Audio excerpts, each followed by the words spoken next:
परमात्मा की लाठी। मज़ेदार कहानी। बहुत समय पहले की बात है। एक गांव में एक मेहनती किसान रघुवीर अपने दो बेटों आदित्य और विजय के साथ रहता था।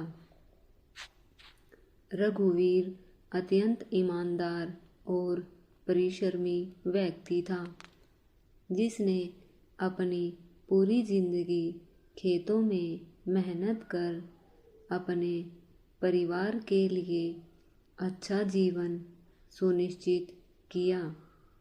उसके दोनों बेटे भी खेतीबाड़ी में उसकी सहायता करते और घर में खुशहाल थे। समय बीता और एक दिन रघुवीर गंभीर रूप से बीमार पड़ गया।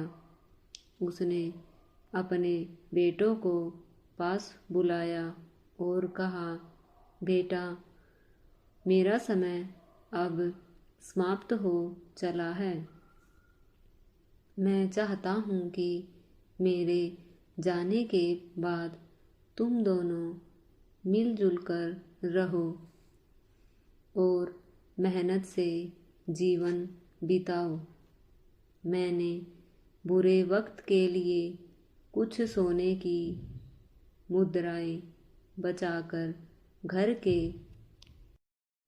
पिछवाड़े आम के पेड़ के नीचे गाड़ दी है, पर वादा करो कि तुम उन्हें तभी निकालोगे जब बहुत आवश्यक हो।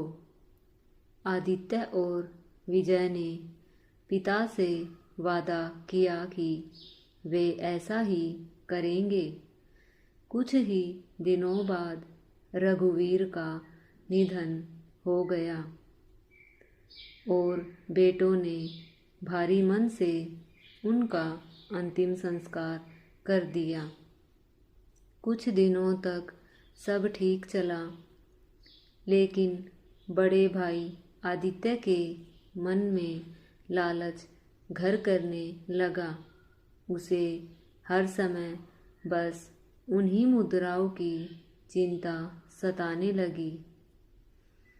एक रात जब विजय गहरी नींद में था, आदित्य चुपचाप उठा, कुदाल लेकर पीछे के आंगन में पहुंचा और मिट्टी खोदकर वह सोने की मुद्राएं निकाल ली। चमचमाते सिक्कों को देखकर उसकी आंखों में लोभ चमक उठा। अब मुझे जीवन भर मेहनत करने की जरूरत नहीं, वह मन ही मन बोला और जल्दी से मुद्राओं को एक नए स्थान पर गाड़कर वापस आकर सो गया। सुबह होते ही विजय ने पिछवाड़े की जमीन खुदी देखी और हड़बड़ाकर बड़े भाई को जगाया। भैया भैया, कोई चोर हमारी सारी मुद्राएं चोरी कर ले गया। विजय घबराया हुआ बोला।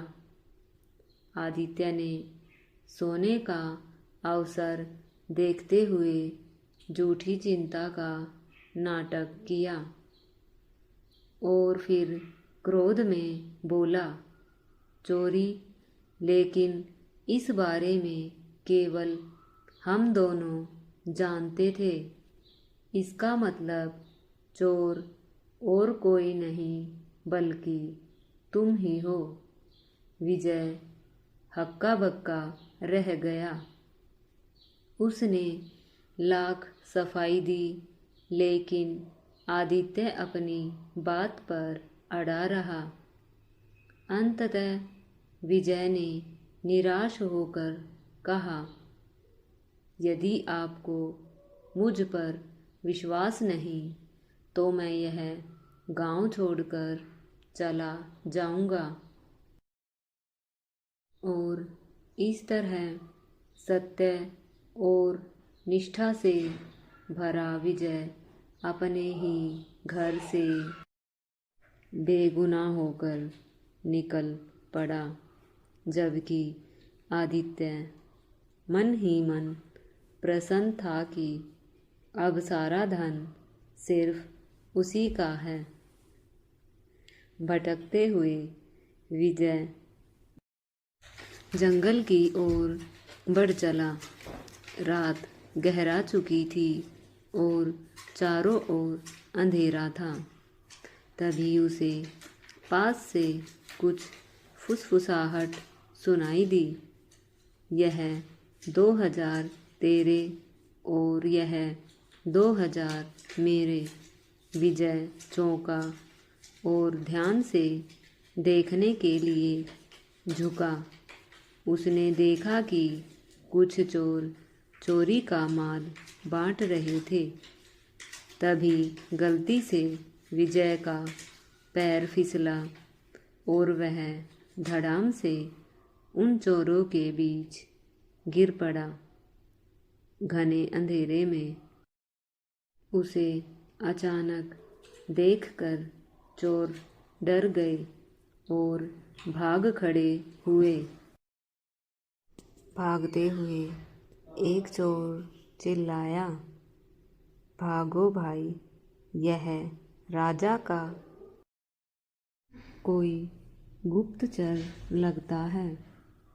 विजय को चोरों का सारा चोरी का धन मिल गया, लेकिन उसने सोचा यह धन बेईमानी से कमाया गया है, मैं इसे अपने साथ नहीं ले सकता। उसने उन मुद्राओं को वहीं एक पेड़ के नीचे दबा दिया और आगे बढ़ चला। परिस्थिति का बुद्धिमानी से सामना। जंगल से गुजरते हुए अचानक कुछ लुटेरों ने उसे घेर लिया। उनका सरदार गरजा, जो भी तेरे पास है निकाल दे, वरना जान से जाएगा। विजय ने शांतिपूर्वक कहा, भाइयों, मेरे पास कुछ भी नहीं है। लुटेरों ने तलाशी ली, लेकिन उन्हें कुछ नहीं मिला। गुस्से में सरदार बोला, कोई बात नहीं, तुम हमारे देवी मंदिर में बलि चढ़ने के काम आ सकते हो। अब विजय को अपनी जान बचाने के लिए कुछ सोचना था। उसने कहा, अगर आप मुझे अपने दल में शामिल करें तो मैं आपको 4000 स्वर्ण मुद्राएं दिला सकता हूँ। लुटेरों के सरदार की आंखें चमक उठी। उसने सोचा, अगर यह सच बोल रहा है तो बहुत धन मिल सकता है। विजय ने उन्हें वही स्थान दिखाया जहां उसने मुद्राएं दबाई थी। धन पाकर लुटेरे बहुत खुश हुए और विजय पर भरोसा करने लगे। कुछ समय बाद विजय लुटेरों के सरदार का विश्वास पात्र बन गया। जब विजय को सरदार का पूरा भरोसा मिल गया तो उसने अपनी असली योजना पर काम किया। वह राजा के महल पहुंचा और उन्हें सब कुछ बता दिया। राजा उसकी ईमानदारी और बहादुरी से प्रभावित हुए और योजना बनाई कि सेना को लुटेरों के अड्डे पर भेजा जाए। विजय की सूझबूझ से सैनिकों ने लुटेरों के अड्डे पर धावा बोल दिया। घमासान युद्ध हुआ और सभी लुटेरे पकड़े गए। विजय की इस बहादुरी के लिए राजा ने उसे अपना सेनापति बना दिया।